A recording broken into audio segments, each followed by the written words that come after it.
everyone, this is Pause or Repeat. Here we figure out whether a game is really worth your time and money. Today's game is Content Warning.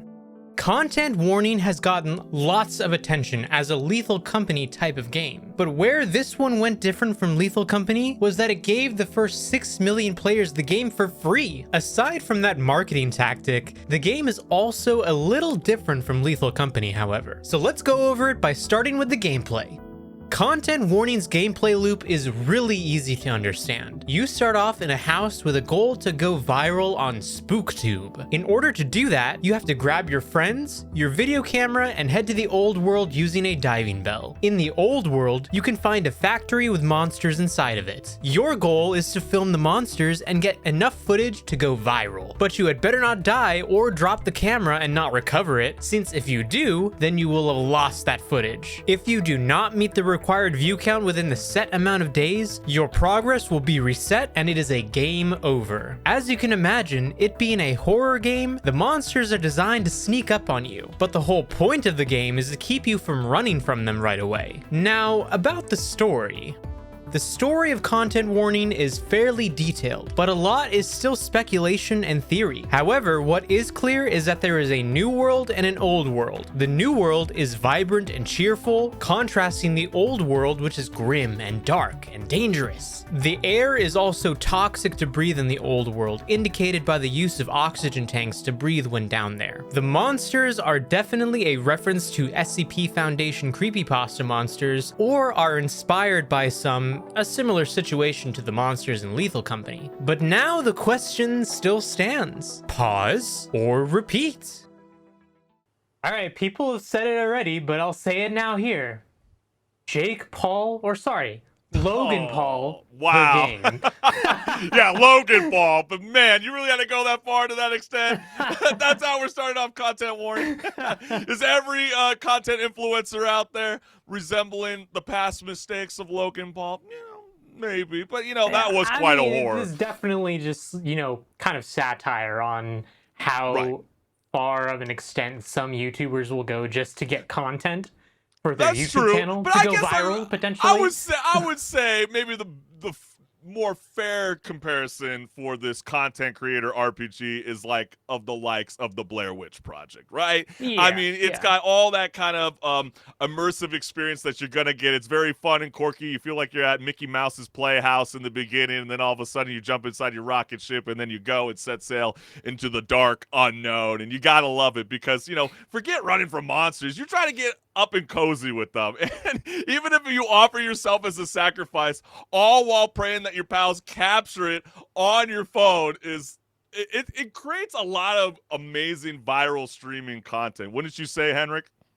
No, yeah, and especially because of the fact that not only do you get to see what you filmed in game, but you can also save it to your desktop. Like, that's already a very, very smart move from the developers, because the things you film are already so comedic a lot of the times, and you'll want to share it with people, even if you're not necessarily recording you playing the game or streaming it.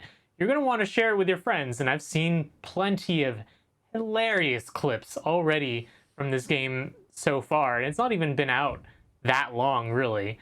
So I'm sure that more things will come across.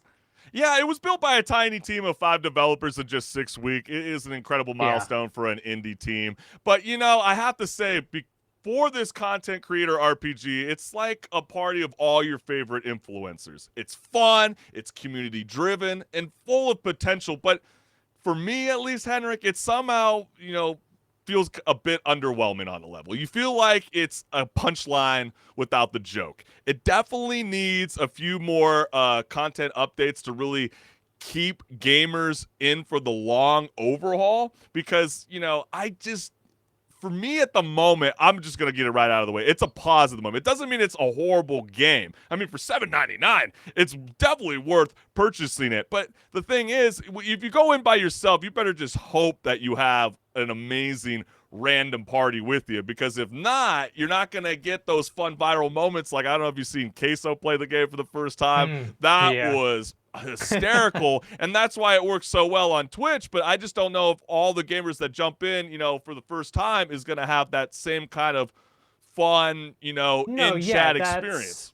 that's the thing. You could technically play with random people, but this is really a game you're gonna want to play with your friends, Yeah. and that could be that could be a struggle to gather your friends together to all play the same game. I know the game's not very expensive, but so it's not a huge barrier there either, but it is still a struggle sometimes to get everyone together and everything together. And then not only that, you guys have to like make it fun, like you were Right. saying, there's not a whole lot to really do in the game aside from go look at the monsters and then film them. The It's so fun really true. comes in when it's like you create a storyline around it as with your friends, or you just mess Yeah, you have around to set the somehow, tone. Yeah. Yeah, exactly. But you And I also think have other gamers. Oh, I didn't mean to cut you off, but I'm no, just saying, like, you have. I was just yeah. Oh, go for it, Henrik. Sorry about that. I was just gonna say, like, that's the difference between this game and Lethal Company, for example. Yeah. Whereas Lethal Company has an actual storyline to it. It has already had a lot of good updates to keep it interesting. And I feel like that game is something that you could be more inclined to go play with random people and have fun with random people rather than have to rely on just playing with your friends. Yeah, that's a good point. And I also think it's an important highlight to reference that in the first 24 hours after it hit Steam, more than 6 million players downloaded it. And some people say that that was a bit of a publicity stunt to really kind of Oh, elevate this definitely. game to the mainstream media, because the game was given away for free at first for the first million players out there, and then eventually you had to pay $7.99 for the game.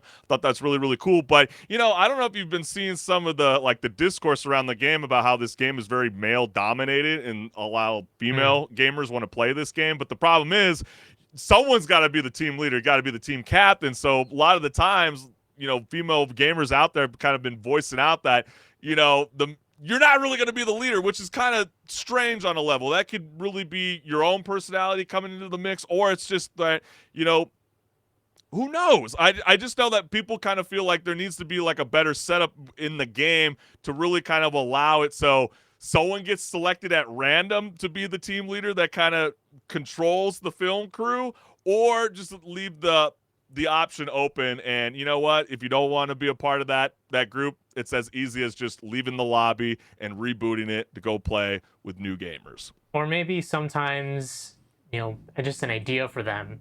Maybe sometimes you'll randomly get two cameras to go film. Oh, yeah. I mean, there's going to be like way plenty of options out there to really kind of Yeah. expound upon this game. But, it really needs you, the gamers, to be, the retention needs to be there. I mean, it could fall off as fast as Power World on a level, or it can really kind of control that fan base to keep on going, like Helldivers 2 is proving to be very successful in the year 2024. So we'll see what happens with this game. But for as of now, $7.99 is super, super cheap. And if you got friends that are willing to just want to play something new, and you have a party of 3 with you that wants to play something, this is the game for you. But this isn't something that I'm running to and wanting to play 24/7. So for me, it's a pause. But what about yourself, Henrik? Yeah, I think that it's a pause. Well, I will say it's a pause for me too, Yeah. and this is my reasoning why.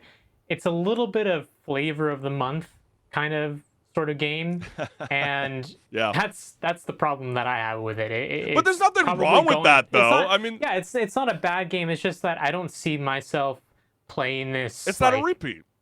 many years in the future, and that's probably going to be the same thing for a lot of people. A lot of people are not going to necessarily come back to this 5 years in the future where they're looking for a game to play. No, it's like, oh, content warning. No, there's other things that you're going to want to play before that.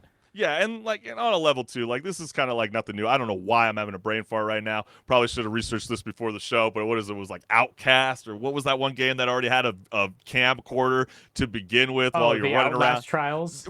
Exactly. So like Yeah. this kind of concept is nothing new in a sense, and so that's why it's like, if this was like, in of its own thing on a level with this whole content creator RPG, but you get to go back to the house and you all get to watch the content together. If you have a funny crew, then you're gonna love it. If everybody's just kind of Yeah. boring and staying quiet and just really taking the game way too serious, then it's not a fun experience. So that's Then you kind of might the as well go knockoff play. play something else. Exactly.